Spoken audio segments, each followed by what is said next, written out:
Well, thank you everybody for joining us today. We appreciate you getting on our call. As always, please leave your line muted and use the chat feature, and Melissa and John will address those questions at the end of our presentation. And with that, I'm going to make it short and sweet and turn it over to John for some introductions.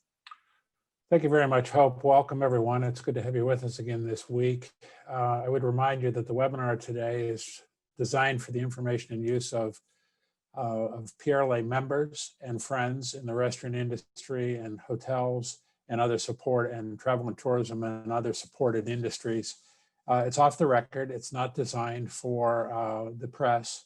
We entertain any and all press inquiries, but not at this time. So if you're with the press, please disconnect as we get into the webinar. And I might add that we appreciate those on the call that are members of PRLA. We are a membership organization, even though we waived all dues effective on March 19th and have invited everyone to join us in the fight. You've joined the fight to try to get the industry reopened from the first day of the pandemic when hotels were closed and we were able to get them reopened about 4 hours later. And then when restaurants were not allowed to serve outside in the yellow phase and PRLA was able to get outdoor dining in yellow, and then get reasonable reopening standards in the green phase in May and June. We've been fighting to return to those, and we continue that, and we'll continue that. And Melissa's going to talk about that later. If you are supporting PRLA as a member, thank you very much. If you're not, please consider it. We'll put a link up on the in the chat field so that you can easily join for as little as $1 a day. It's helpful so that we can continue the fight. I also want to mention that this webinar is sponsored by Food Shelter, which is a communications agency supporting and elevating the hospitality and real estate industries. Food and shelter are fundamental elements needed to thrive, and Food Shelter surpasses fundamentals and helps businesses thrive in the marketplace. Through candid counsel, creative perspectives, news, images, anecdotes, and experiences, Food Shelter creates engaging, measurable campaigns to reach targeted audiences and communities in unexpected ways. Food Shelter is a partner with PRLA. And I might add that even since the July 15th draconian mitigation orders that have been put on our industry, Food Shelter has helped us with over 400 television and press interviews and close to 3 billion impressions on the problems that we're facing right now as an industry. Which is very important to getting us back open and back to the point where we can survive.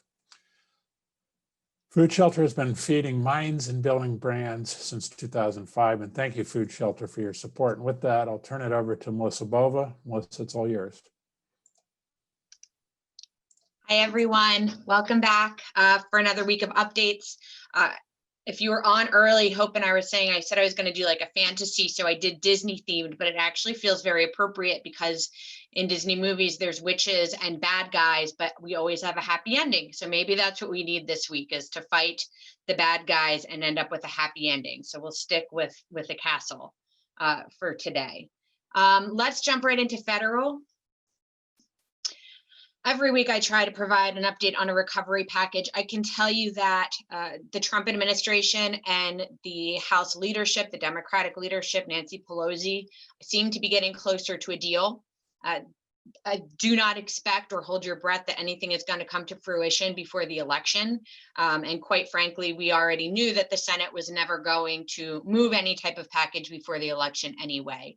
So the hope is that despite historical precedents that not much is done during a lame duck session, is that we will get through the election and Congress will come back and pass a recovery package.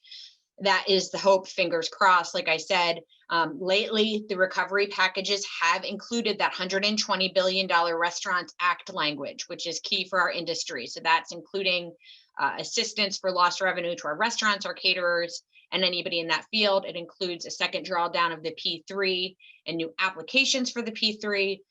So if the package that is being discussed between the Trump administration and the House leadership comes to fruition in a Senate that is more reasonable, it will go a really long way in towards of helping the industry. Of course, the concern is that they will come back in lame duck and they won't do anything until January. And we certainly don't know what Congress is going to look at that time. This week, and I think this is part of all of the frustration you're all feeling, while the Senate doesn't seem to want to do anything, they certainly moved quickly to confirm a new Supreme Court justice. So it sounds like when the Senate wants to do something, they do it. They just don't want to save our industry right now, unfortunately. But this week, Supreme Court Justice Barrett was confirmed. She has been sworn in, and hopefully that will redirect the Senate to look at that next recovery package, especially, and I will be going over what's happening in Pennsylvania today. Don't ask me my predictions for next week. I'll give them to you, so don't put that in the chat box now. I know I'm already going to answer that one to the best of my ability. But we're going to need all the help we can get, I think, especially going through the next few months, going through the winter. So that's where we are at the federal level. So I don't know if you heard, there's an election next week. And if you're like me, you've just been watching Netflix for the past month, so you don't have to keep on seeing all the political ads. So that's how I've been dealing with all of this. We have a lot of things, I think, that as an industry, we need to be cognizant, we need to be worried about, and we need to be prepared for as it pertains to this election next week. At the federal level, obviously, we have a presidential election. Pennsylvania, as you all know, because you're getting text messages and emails and seeing all the commercials, is still considered to be a swing state. Part of the key part, I think, of all of this as it pertains to the presidential election is that because our Supreme Court said that ballots can be accepted after November 3rd and they cannot be counted until November 3rd for the mail-in ballots, we aren't going to know who wins in Pennsylvania. And quite honestly, the way the ballots are being handled, more Democrats are mailing them in, more Republicans are going to vote on election day. So I think what we are going to see in Pennsylvania is that on Tuesday, it's going to look like Trump has won the election gangbusters. And by the end of the week, I think we're going to see the vote swing towards the other direction as all of those ballots are counted. And that is going to cause, as we're already seeing, protests, and there's concerns about militia. Pennsylvania is one of the states where they're worried about these homegrown militias stepping up. So as an industry, especially for those of you that are in cities, that are in areas that have seen active protests, I think as an industry, we need to be prepared depending on what happens either way in this federal election, whether Biden wins or Trump wins. We're definitely going to be seeing an aftermath on that front. General concerns is that the US Senate could flip and could become Democrat. And of course, the concern, if that is the case, is that we have potentially a Democratic president. We don't know if that's going to hold or not. And then we have a Democratic controlled Senate or House. This is our worst case as a business operational scenario. As a moderate political person myself, I hate when all three chambers are controlled by the same party, because no good legislation comes out of that. But these are the things that are keeping me up at night right now. So I don't care who you vote for, but you better vote next week, and we better all be prepared to deal with the aftermath of how those votes are put out there politically and, of course, protest wise. State level. Oh, go back. I'm sorry. Go back for the state elections, Eric. Sorry, I tricked you.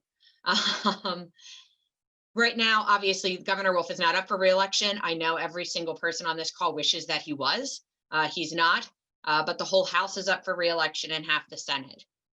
There is concern with the down ballot, as you have some people that just hate the president are going to vote straight Democratic ticket. So there is speculation now. It used to be that from the state level, the state House would stay Republican, lean Republican. They're now saying it could be a toss-up. So we could see some changes within our own state as well. And of course, at the webinar next week, I'll try and give you the answers of where we stand, but I don't think we're going to know the final announcement of where even our state government is going to stand until the end of next week. But like I said, as an industry, we need to be prepared for delays in ballot counting that could change what looks to be a winner on Tuesday and is different by the end of the week. And of course, those protests that we are expecting at every major, even medium-sized city in the state of Pennsylvania. So that's not my best outlook, but that's unfortunately where we stand, at least as of today, for the election. Okay, next slide, Eric, sorry.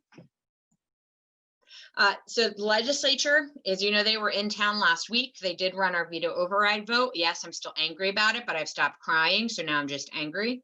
They are in recess until November 10th.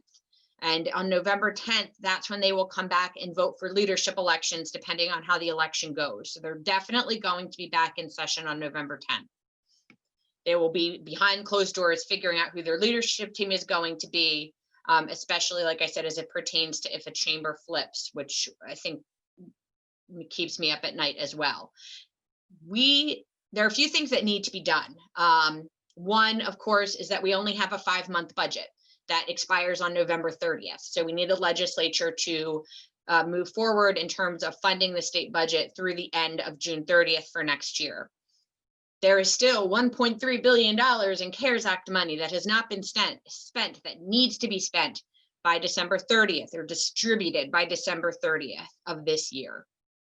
Those are the two major things that have to get done. Now, there's other things that they could get done as well, but those are the two things that have to happen in November. And I do have here, will it get done? Right now, the expectation is that it will, if the House and Senate stay in Republican control from the election. The Republicans will come back and they will move bills. They'll negotiate with the Democrats. I don't think it's going to be contentious. I think they're going to try and find a way to balance the budget and spend the CARES Act money. I think they'll do that relatively quickly and then they'll go home. If something happens on election day, there is some talk about the fact that if the Republicans lose a chamber, they just might say, all right, well, Democrats, you're in charge now, you deal with it. We're not coming back to session. That's something that we're keeping an eye on. And I'll get into some of what PRLA is doing on that front, but those are the two major things that do need to get done within the month of November. And then what will happen is the legislature will break, they'll come back in January and we'll start a brand new session. So all of PRLA's priorities will begin anew in January of 2021. But that's why, I mean, next week, I'm going to be watching vote counts very carefully. PRLA's policy committee is meeting next Thursday to start working on our legislative priorities, depending on how the election goes. So we are in a really big state of flux right now as it pertains to our legislative priorities going into the next session. Next slide. So I'm still not done on my Melissa's wrath of 2513. This is going to go on for a while. And we have some items that are going to be released to all of you today as we consider this to be kind of our next steps. So let me tell you what we're doing. Again, I do want to clarify on the front end, 2513 specifically. Not every Democrat voted against us. 24 Democrats voted with us. So if you are one of those people that's sending hate messages to the entire Democratic caucus, you're achieving nothing other than making those 24 Democrats that voted with us feel like we don't even appreciate that they did it. So please, if you are still outreaching and doing those social media pushes, make sure you're recognizing the votes correctly. Don't do a blanket statement to the entire caucus saying, how dare you not care about restaurants, because it is upsetting some of those that put up a nasty vote to support us, and they're going to suffer repercussions for it. So please, as you're doing that outreach, make sure you're thanking those who voted with us as well. I know we have the 12 flippers. Some people call them flip floppers or flipper floppers, depending on the person. Those are obviously a focus, but please make sure you're thanking those Republicans and Democrats that put up the vote as well. So that's really important. PRLA, as you know, or if you don't know, PRLA does have a political action committee. It's the Pennsylvania Restaurant and Lodging PAC. We have not been actively fundraising this year. Obviously, with COVID, the PAC can only accept personal funds. And because of COVID, as John had mentioned, we weren't collecting membership, and I certainly wasn't necessarily comfortable asking everybody to cut me a personal check for our political action committee during COVID. With that being said, because I am a bit of conservative when it comes to money, PRLA did cut some significant political action committee checks this week to some campaign committees to help them get through the election, which means that we have reduced our PAC account pretty drastically. So I'm not doing an ask now, but I will be saying when we enter into 2021, we all need to remember that this can never happen again. And as an industry, we need to be stronger and louder and more forceful than ever. And that's going to include ramping up our political action committee to make sure that we are decision makers when we are getting ready for the next election in 2 years. So like I said, we've spent a lot of money this week because of the vote last week and those who stood up for us, but we are going to need all of your help to build that back up going into 2021. Okay, so next steps. Last week, we gave you all social media templates saying thank you specifically for 2513. Thank you, or you failed the industry.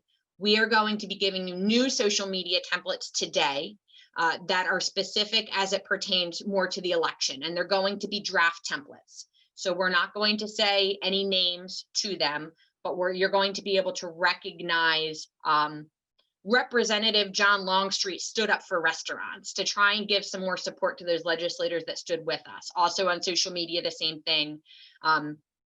Representative John Smith failed restaurants. So really generic social media templates you can put up. Further, and this is where we're getting into one of my favorite parts, which I owe to one of our Lancaster members for coming up with this. We've been hearing from a lot of you that you want to put things in your restaurants. You all are now more engaged. Your restaurants, your catering facilities, all of that are now more engaged than ever. So we will be doing draft templates that you can fill in the name of the state rep. Again, thanking them, letting your customers know as they're entering your restaurants, these are the people who stood up for our industry. And also these are the people who didn't. So we'll leave the names blank, and for your specific district, for your specific rep or senator that you want to tout as having helped you or didn't help you, we'll be providing printable templates that you can print on site and post in your front door or anywhere else. We're also going to be providing a printable template that you can post on your bar seats or on your bar saying this bar seat is empty because of state rep Steve Maligari, because he didn't vote to last to have bar seating, that you can hang them on your bar stools or you can hang them on your bar. So as your customers are walking by, they're going to see if there's a state rep that did not stand up and let you operate, they're going to see that person's name on those. So PRLA is not advocating, not putting our name on this, but we're providing you all the tools that you need to push back and draw attention. As a lot of these people who voted against us don't have hard races, or they don't have anyone running against them. That doesn't mean you don't have the right to draw attention to the fact that they didn't stand up for this industry. So we're going to be providing you all with those tools. The plan is to include it in the update, today's update. So please stay tuned for when that comes out. And like I said, social media templates will be on there. Also, like I said, templates that you can print as well and hang within your restaurant. Okay, so rallies. A lot of you have been having rallies locally. I see Roy from Bucks County is on the call. They've had some awesome events down in the Southeast. We know that everybody's angry, and we also know that we need to continue to apply pressure to this legislature and to this governor about the way this industry has been treated. We talked internally about having a giant rally in Harrisburg. Great idea, but as I said, we don't necessarily know if the legislature is going to be in session. And quite honestly, you're all trying to hang on and survive. And I don't know if all of you in Pittsburgh want to drive to Harrisburg. And I also don't know if we want 5,000 people on the steps of the Capitol, which again would give the governor the opportunity to say restaurants aren't being responsible or socially distancing. So we are setting up, and huge thanks to Heidi Howard and Ben Palecha, we are setting up regional rallies around the state. We are setting up 8 right now that are tentatively going to be scheduled for that the week after the election and the week after that. So November 8th and November 15th are the 2 weeks that we're slating. Those dates should be finalized and locations released today. If you are interested in hosting one of those rallies, please reach out to Ben or to Heidi. And like I said, we're doing these regionally because I want broad press coverage all across the state. I want to invite legislators of all sides, all those legislators that want to stand up with us to be with us. And the rally is not necessarily, how dare you vote against us on 2513? We're banging that drum, but this rally is going to be a focus and a push that we will not survive the winter. We need pressure on the governor to change. If the governor won't move, we need to go about another legislative fix, and we need that grant relief going before the end of the year. We need a restaurant grant relief program, and we'll be inviting congressional representatives will be inviting your state reps, your state senators, and those will be regionally. And we just think that we're angry, we need a voice, and we need to keep the pressure on. And I think this is a good opportunity to do that. So please stay tuned, like I said. And I know last week we gave you social media posts for 2513. We're moving forward with a broader kind of pushback, the kind of rallies that were occurring in central Pennsylvania. And like I said, in the Bucks-Montco area in July, we're going to be doing a statewide push that continues to keep the pressure up on all of those fronts. So those are our next steps in terms of action items for all of you right now. I don't know. There we go. Okay. I have predictions, I have guesses, and I have things that I don't know that might make you cry. So we're going to see. If any of you took the time to watch the governor's press conference or sham of a press conference last Thursday, you all probably wanted to make a vodka martini afterwards about as much as I did. But what happened, of course, after the 2513 vote was the governor had a press conference in Pittsburgh. Ironically, 2 of our flippers were there. If you looked at his press release from it, 2 of our other flippers had great quotes. And essentially, this big bad save the industry press conference was the governor saying the legislature should save the industry, even though they tried, and he vetoed it. And then they tried again, and his caucus didn't stick with us. But that because they're not doing anything, he is going to save us by eliminating our license renewal fees for 2021. And that he had talked to the LCB, and the LCB is on board, except they're also an independent agency, so he kind of contradicted himself there, but said this is what's going to happen. Within an hour, we had heard that the LCB had sent out a legal document to a state rep who had asked about reducing fees, saying that they weren't legally able to do so. So the gray area came is, 1, it's absolutely insulting that you think saving $1,500 is going to help us. And 2, the rumors started that they might not even be able to do that. So the LCB at this exact moment is in their board meeting. From what I am hearing is going to be announced. And when I talked to the people, I told them this is ridiculous. They are planning to waive renewal fees for 2021. Everything except the wine expansion permit renewal. So that 2% is not going to be waived.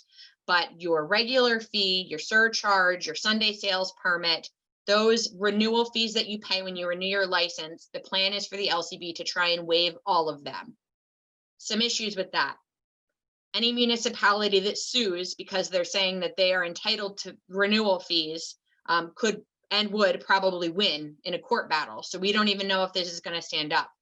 2, my understanding is that while they're looking to waive your fees in 2021, as you all know, the LCB hasn't been requiring you to renew in 2020. They are actually going to require you to pay up by December 30th of this year for your 2020 fees, which to me is even more insulting, because right now you're absolutely wrecked. So they're saying you don't have to pay in 2021, but if you haven't paid yet, you need to do that by the end of this year. So that's the rumor of what is going to be happening at the LCB meeting today. We will know within the next hour if that is what happens. So stay tuned to the update about where they officially landed on this. But as I said, insult to injury, it doesn't seem like this renewal help is going to do anything, especially short term. If you haven't paid up this year, you're going to have to pay it by the end of this year at a time that you're probably less likely to be able to pay than you would be in 21. So that's what we're hearing. Stay tuned for more updates on that. Case counts. Okay, here we go. Case counts are high. And I know, and I said it last week, and I'll continue to say it, testing is higher than it's ever been. But right now at the state level, the infections are at about 5%. And as the CDC and Dr. Fauci says, 5% is a scary number. And that's kind of where we are right now. Obviously, we'll find out the case counts for today, but they are increasing. Pennsylvania statewide is at about a 5% infection rate. Philadelphia, according to Dr. PRLA yesterday, is at about 7%. Case counts are increasing. Again, Secretary Levine continues to say that restaurants are the problem. We continue to say, sorry that people aren't participating in contact tracing, but according to your contact tracing, it's not 50% of people have gotten COVID or went to or even went to a restaurant. It's 50% of who actually replied to you. When the total cases, it actually still is 3%. But there continues to be that push from the governor's office and the Secretary of Health trying to blame and point fingers at restaurants specifically. And in Philadelphia, we're seeing that as well. Dr. Farley did say yesterday he continues to believe that weddings and gatherings and quite frankly, the gatherings in people's homes are what is leading to this increase. That is, Dr. Farley said that unilaterally yesterday. It's everybody that can't safely go to a restaurant or have an event safely in a restaurant or a private event facility that has to follow the rules. They're getting together in their homes. And then of course, COVID is being spread and they're trying to tie it back to us. But case counts are increasing. Enforcement isn't necessarily increasing in terms of penalties because you're all following the rules, but Department of Ag and LCE are gangbusters going around and checking to ensure compliance. So those inspections are continuing. And like I said before, if you haven't gotten inspected yet, God bless you, because I know some people have been inspected multiple times over the past few weeks in terms of enforcement. The question that you are all asking, you all want to know if we're going to get shut down again. I'm just assuming you're all nodding your heads. The answer is that and I've said it before, I don't ever want to be in the governor's head. I can tell you I'm nervous, and I don't think that it's something that's going to happen this week. It's absolutely not something that's going to happen before the election, but I get nervous when I think about next Friday if case counts don't go down. It doesn't mean anything is going to happen. And I certainly do not believe that it's going to be like what happened in July, where they went after us for 3 months.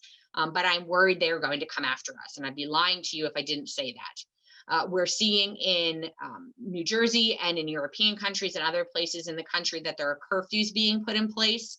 I wouldn't discount that.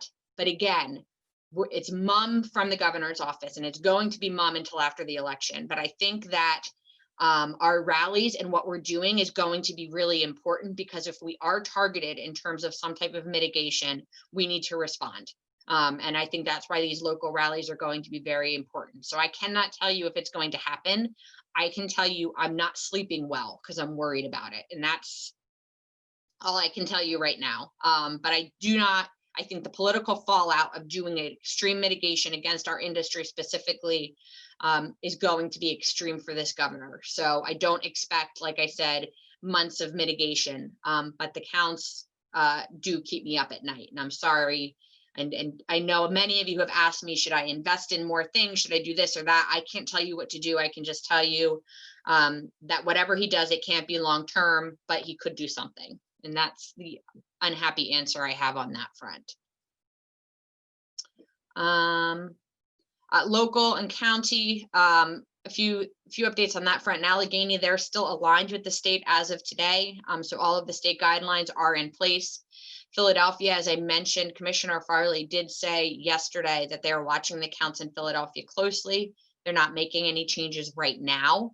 He did urge Philadelphians to cancel their holiday plans, their Thanksgiving and Christmas get-togethers, and said people should be staying home for the holidays. But he also did say that mitigation in Philadelphia could change. So for my Philadelphia restaurants and my catering facilities, I would be cognizant again of a change. And obviously in Philadelphia, with what we're seeing in terms of the riots there, we might be seeing some changes within the next day or two, and especially some efforts put in place just as it pertains to the election as well. So in Philadelphia, you really should be prepared, whether it is protest related or COVID related. I expect some type of announcement from Philadelphia to mitigate and or control some of the protests that are happening there. So not good news for all of you in Philadelphia, unfortunately. And with that, I think we're going to future webinars. So we do have, of course, Melissa coming back next week and the following week for our industry update. No, I guess that is today. Today's the 28th. So next week she'll be back after the election. Tomorrow we'll be having a webinar, Ask the Experts, a company, they are based out of Ben Salem, PA airline. We'll be talking about social distance barriers, talking about what is available, what's out there, showing you some examples, and you'll have the opportunity to talk to them about what can be done and how to keep them clean, just a variety of different things about barriers. Best Alliance is putting on a 2-day training. They're doing it in November and in December. It is cultivating productive teams in a post-COVID environment. It'll be stress, trauma, and resilience training. So definitely check that out. And there's always a full schedule of free webinars available on the Small Business Development Center website for Pennsylvania and AHOA. So we do have those links on our website. So please be sure to check that out. And we will be coming back in November with some more scheduled webinars, but I don't have them all confirmed yet. Next web. Again, during this time, I definitely would get your staff trained with the COVID-related training with ServSafe. We do have ServSafe certification classes. You can do it remotely through their website on servsafe.com. So if you have questions on that, please email me. We do have some people that have been sending in some recorded sessions. So if you're interested in lending a hand of 10, 20 minutes of your time to create a virtual experience, please reach out to myself or Kendra.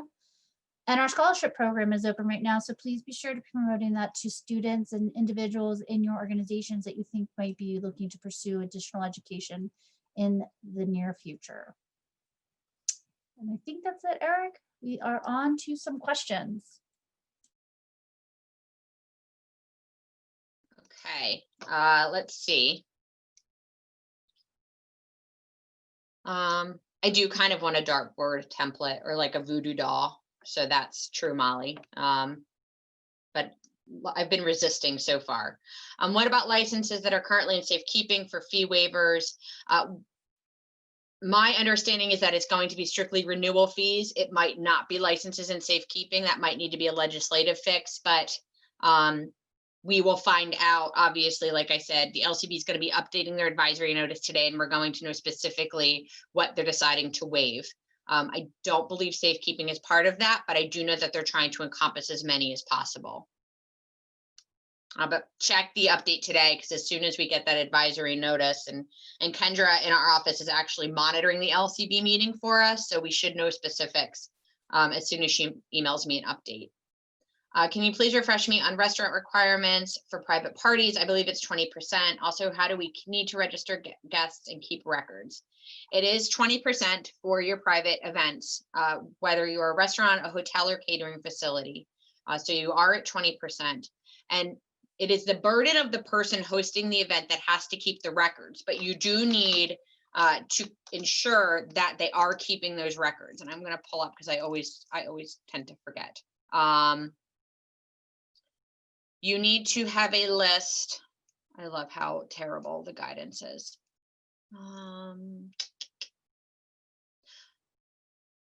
So you need to maintain a list of all guests in attendance, including phone number and expected location 14 days from the event. So if you're having a private event, it is not your job to maintain the list, but you do need to require that whoever is having the event maintains that list. So if something happens, those people can be contacted. So that is how it works for private events right now. And then thank you, Roy. Roy, you don't know I was looking directly at your video when I was talking about the rallies, but I was looking directly at you when I talked about them. And the CARES funding by 12/30 distributed or spent, which is correct. You stated both in the beginning. So Tim, I actually had to look this up yesterday. It has to be dispersed by the state by December 30th. Now it can be handed out to people after that, but it can only be used for expenses that have been incurred from March to December of 2020. So what you would do is if you received a grant from the CARES Act, you would say, this is to cover the 4 weeks of payroll during the month of November. And that's how I'm using it. So it's essentially reimbursing you for expenses that you incurred from March to December of 2020. But the state has to distribute it. It can be handed out after that, but it has to be applicable to expenses occurred between March and December of this year. Can't remember if this was discussed here or not, but is there a recommendation to appeal real estate taxes to delay or reduce payment? Is that something you will offer guidance on? Just curious. Stacy, you do need to check with your specific municipality or your city for that. The legislature did pass legislation that allows a delay in terms of regular property taxes and school property taxes, but it's up to each individual county and municipality if they want to do that. So it lets them do it. It does not require them to do it. So you would need to check locally to see if that is something that is going to be allowed. And I can't remember because this was back in like April or May that we did this. I think Allegheny was allowing some type of extension, but you would need to double check that on their website because it is up to each individual county and municipality if they're going to allow that extension. Thank you, Michael, for the thank you. Can you recommend any tent company so I can cover and enclose my outdoor patio? Ben did post operational resources for tents. The guidance, and I'm going to bring it up because you just never know when they could change their guidance. I will say again, the requirements for tents is that a tent is allowed for outdoor dining. However, to be regarded as outdoor space, tents should be open on two sides. They cannot be completely enclosed. They should be closed on two sides. And as you all know, I like to do the should and then must. So my interpretation is that if you have it open on one side, that would probably be permissible if you have airflow of some sort, because they're saying it should, not must, be open on two sides. That's a bit of a gray area, but everything about this guidance is gray. But Ben did put up some operational resources on that front. The $225 million governor's fund, very frustrated with the lack of information to applicants. Do you have any PRLA insiders say to cut through? There is that, and I think you're meaning that the funds that are running through the administration that runs through DCED, and it's being done in various phases. And the way it's being done is frustrating because you can apply in the first round and they will accept some applications in the first round, and then they'll open up to the second round. And then if you applied in the first and didn't get it, you could get it in the second. There isn't a lot of rhyme or reason to that. And I'm not entirely sure how much they have in there. But we do not have any authority within PRLA to try and get them to do that a little more cleanly than they already have. That's why we really are focusing on a state program that is specific to our industry and that will help our industry, because I think that's what we're going to need more than anything. So that's going to be our focus when they come back in November, is to get that industry specific grant program across the finish line. Let's see. Thank you. So thank you for keeping us informed in a way that I can understand. I'm glad you guys can understand me, because I feel like my brain moves so fast that I don't actually know if my words make any sense. So that makes me feel better. Yeah, and like, as you all know, last week was hard. I wasn't handling it well. Now I said I'm just angry. So we're going to keep on fighting.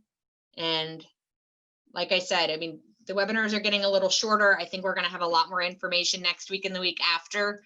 So please continue to stay tuned for that. Of course, stay tuned to the daily update as we get more information. Like I said, we are expecting the LCB today. There are no press conferences scheduled by the Wolf administration specific to COVID. So that's good news. But I would say just stay tuned and we'll let you know. We'll let you know as things change. And for those of you who need a dog fix, Macy, it did come up and fall asleep behind me. So things are looking up. If there's no other questions, I'm going to take like 20 minutes and like take a nap or something. Thank you, Melissa. Great job as always. Thank you, everybody, for joining us. As always, this is recorded. We will be putting this up on our website and sending it out to all of you. As Melissa said, please check our daily update today. We will have more additional information about what we find out from the LCB's board meeting and any other information we think you will need. With that, let's conclude this webinar for today, and everybody have a safe and good day. Thank you, everybody.